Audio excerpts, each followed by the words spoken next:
That's all trip இது ஒரு auto மற்றும் கேப் புக்கிங் ஆப். சின்ன டவுன்களுக்கு விசேஷம், கோயில், குளம்னு டூர் போறவங்க ஆட்டோ கேப் கிடைக்காம ரொம்ப கஷ்டப்படுவாங்க. அவங்களுக்கு இந்த ஆப் ரொம்ப பிரயோஜனமா இருக்கும். கீழே டிஸ்கிரிப்ஷன்ல இருக்க லிங்கை கிளிக் பண்ணி தட்ஸ் ஆல் ட்ரிப்பை டவுன்லோட் பண்ணிக்கோங்க.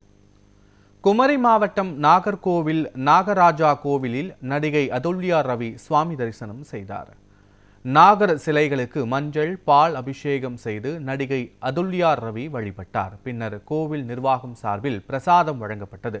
முதல் முறையாக கன்னியாகுமரி வருகை தந்ததில் மகிழ்ச்சி என்றும் தரிசனம் மன நிம்மதி மற்றும் புத்துணர்ச்சி அளித்ததாகவும் அவர் கூறினார்.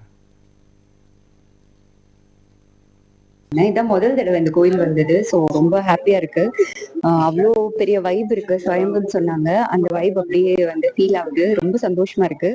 அண்ட் இன்னொரு கோயிலும் போக போறோம். ஸோ இங்க ரொம்ப பாசிட்டிவா இருக்கு வைப். நான் கன்னியாகுமரி மேபி சின்ன வயசுல வந்திருக்கேன்னு நினைக்கிறேன். இப்பதான் ரீசெண்டா எனக்கு ஞாபகம் இருக்கிறப்போ இப்பதான் வந்திருக்கேன். ஸோ ரொம்ப சந்தோஷமா இருக்கு.